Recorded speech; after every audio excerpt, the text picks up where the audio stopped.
Gold, trusted gold buyers. మీరు తాకట్టు పెట్టిన బంగారాన్ని విడిపించి ఈ రోజు ఉన్న మార్కెట్ ధరకు కొనబడను. 80వ స్వాతంత్ర దినోత్సవం జరుపుకుంటున్న ఈ తరుణంలో మన వీరులందరం తలుచుకుందాం. అందులో ముందుగా సుభాష్ చంద్రబోస్.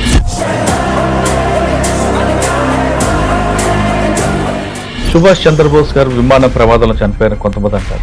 లాల్ బహదూర్ శాస్త్రి గారు చనిపోయారా, చంపేశారా? ఆ కార్యక్రమాన్ని కూడా సుభాష్ చంద్రబోస్ గారు వచ్చారు, మారువేషాలు అంటారు. సుభాష్ చంద్రబోస్ గారి పుట్టుక అని ఇండిపెండెంట్గా ఉన్న దాంతో రిలేషన్. సుభాష్ చంద్రబోస్ గారు బ్రిటిషర్స్ మనుషుల్లా భావించారు. వీళ్ళు గొడ్డులే, వీళ్ళకి కొడితేనే అర్థమవుతుంది అన్న ఉద్దేశంతో మేం భారత్కి స్వతంత్రం గాంధీతో భయపడి ఇవ్వలేదు,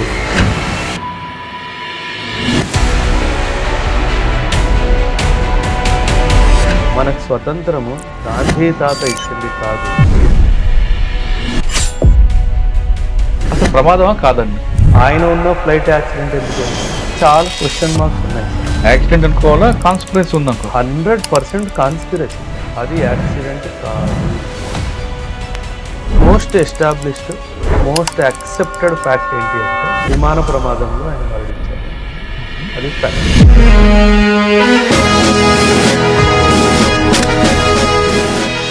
హిట్లర్తో ఆయనకున్న పరిచయం, కలవడం అని వాస్తవం అనేది.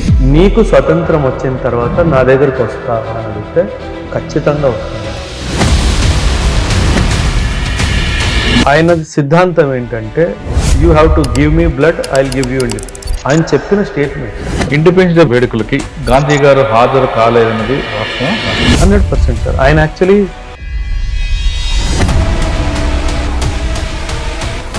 Welcome to I dream. ముందుగా మీ అందరికీ ఇండిపెండెన్స్ డే శుభాకాంక్షలు. 80వ స్వాతంత్ర దినోత్సవం జరుపుకుంటున్న ఈ తరుణంలో అసలు ఒకసారి గతంలో మన వీరులందరం తలుచుకుందాం. అందులో ముందుగా సుభాష్ చంద్రబోస్. ఇప్పటికీ ఆయన పేరు, ఆయన చనిపోలేదని ఉంటుంది. మరి కొంతమంది ఆయన జర్మనీలో ఉన్నారంటారు, మరి కొంతమంది యూపీలో ఆశ్రమంలో ఉన్నారంటారు. అసలు ఏది నిజం, ఏది అబద్ధం? ఆ మహానుభావుడు గురించి మనతో మాట్లాడడానికి మేజర్ ఓబ్రాయ్ గారు ఉన్నారు. ఆయన అడిగి తెలుసుకుందాం. సార్ నమస్తే అండి. నమస్తే సార్. మీకు కూడా 80th ఇండిపెండెన్స్ డే శుభాకాంక్షలు. మనందరికీ శుభాకాంక్షలు. రైట్. సుభాష్ చంద్రబోస్ గారు, ఆయన పేరు వినగానే చాలామంది యువతకి అదొక స్ఫూర్తి. అవి వింటూ ఒకసారి గూస్ బొమ్మ అవుతాయి. ఆయన తలుచుకుంటే ఇంకా రక్తం ఉడికిపోతుంది. ఇన్ని రకాలుగా ఉంటుందండి.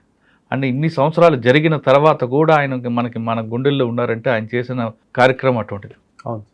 ఇప్పుడు 80th డే మనం ఇండిపెండెన్స్ డే దీంట్లో ఒకసారి ఆయన గురించి తెలుసుకుందాం. సుభాష్ చంద్రబోస్ గారు విమాన ప్రమాదంలో చనిపోయారని కొంతమంది అంటారు. కొంతమంది యూపీలో ఆశ్రమంలో ఉన్నారు మారువేషంలో అని కొంతమంది అంటారు. కొంతమంది జర్మనీ వెళ్ళిపోయారంటారు. అసలు సుభాష్ చంద్రబోస్ లేరా అంటారు. సుభాష్ అంతరికీలు జరిగాయి అంటారు. ఇన్ని రకరకాల రూమర్స్ మధ్యలో ఏది నిజం, ఏది అబద్ధం? ఇప్పుడు సుభాష్ చంద్రబోస్ గారిని ఒక సెకండ్ పక్కన పెట్టేస్తే లాల్ బహదూర్ శాస్త్రి గారు చనిపోయారా, చంపేశారా, ఇవన్నీ వివాదాలు ఉంటాయి సార్. ఎందుకంటే వాళ్ళంతా ఆయన చనిపోయి ఆ కార్యక్రమాన్ని కూడా సుభాష్ చంద్రబోస్ గారు వచ్చారు, మారువేషాలు అంటారు. That's what I'm trying to link.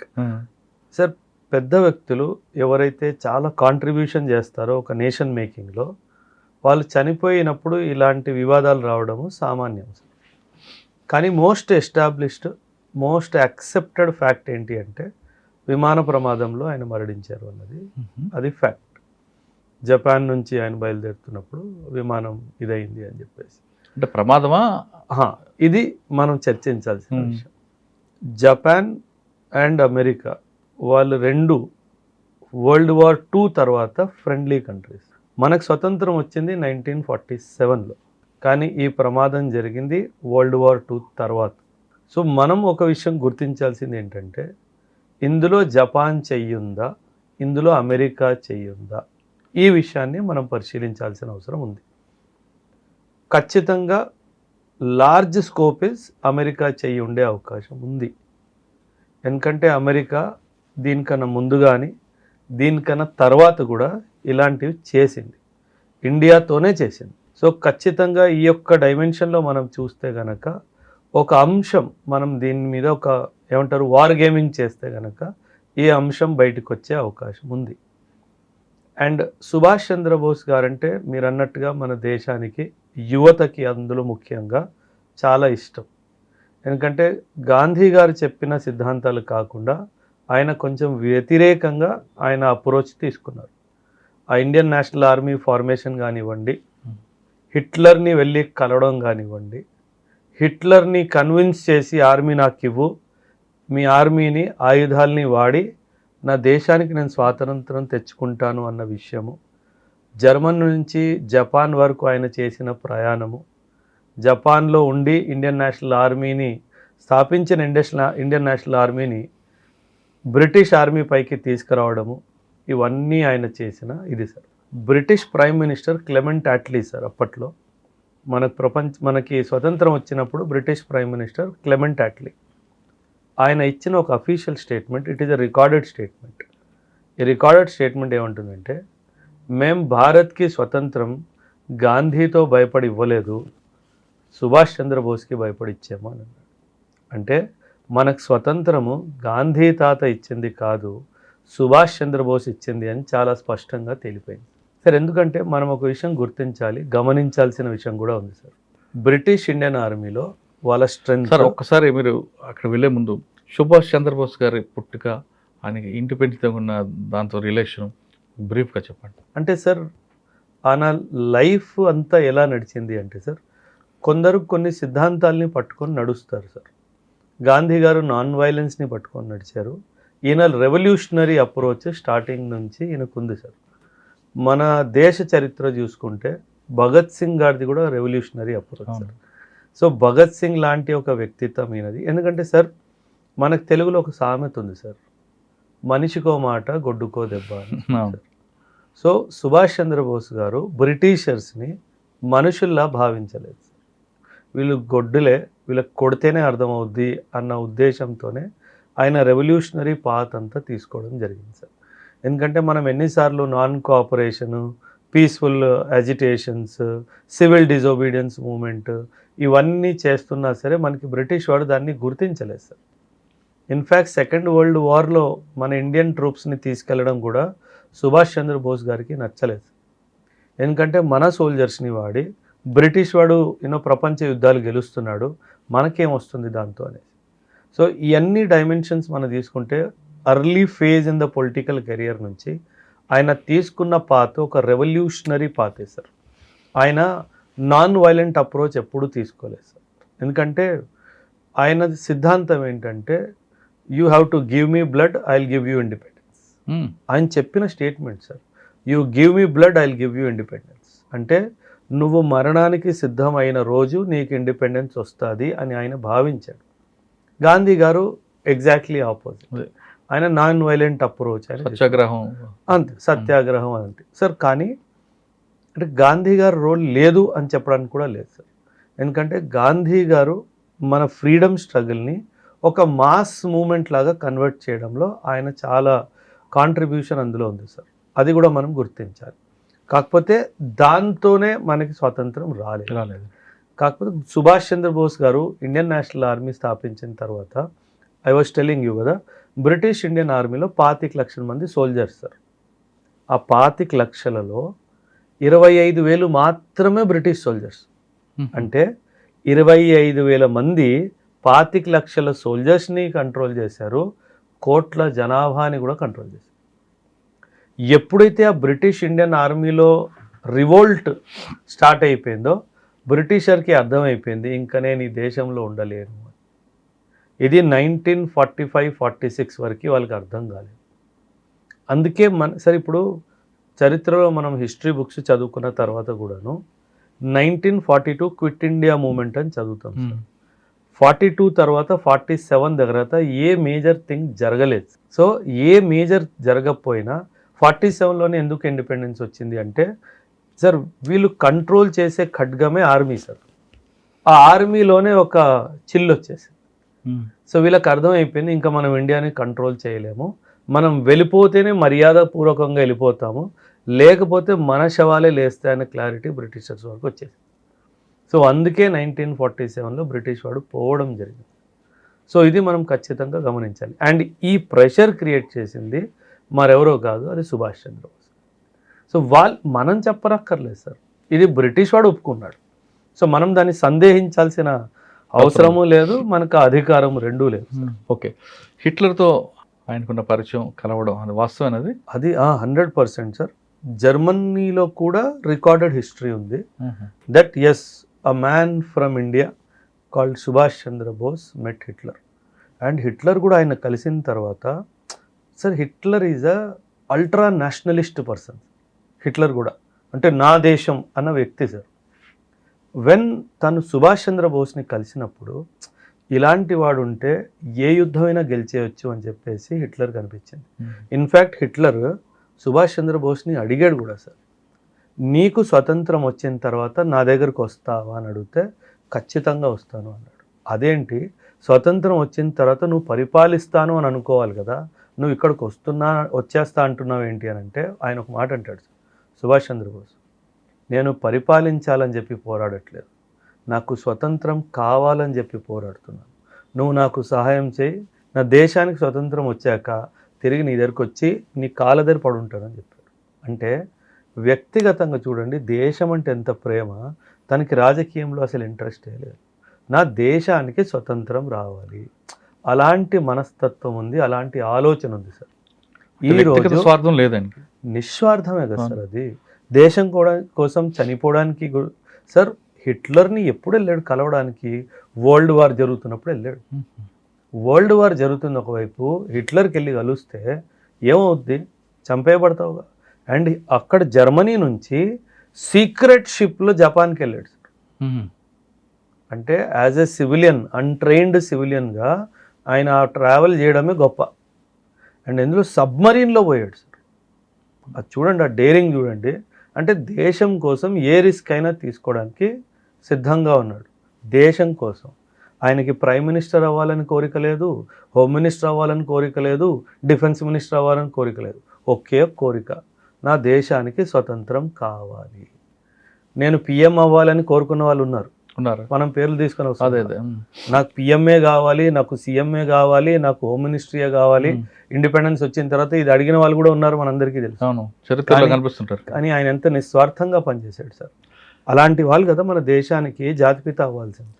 కానీ ఆయన ఎందుకు అంత విస్మరించింది అంటే సార్, పాలిటిక్స్ మన దేశంలో పాలిటిక్స్ ఎలా నడిచిందంటే సార్, 1947 తర్వాత ఇప్పటి వరకు మనకి ఒక పేరుని ఒక పోస్టర్ కార్డ్ లాగా వాడుకోవడము ఒక ఫ్యామిలీకి అలవాటు అయిపోయింది.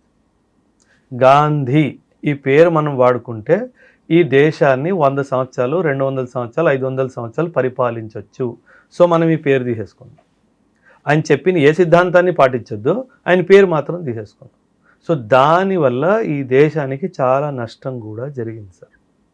అంటే గాంధీ గారు కూడా పాలిటిక్స్లో ఇంట్రెస్ట్ లేదు సార్. ఆయన కూడా ఒక చరిత్ర ఆయనది వేరు. ఎప్పుడైనా సరే గాంధీ గారి మీద ఒక వీడియో చేద్దాము. పాజిటివ్స్ నెగటివ్స్ రెండూ ఉన్నాయి సార్ గాంధీ గారి విషయంలో కూడాను.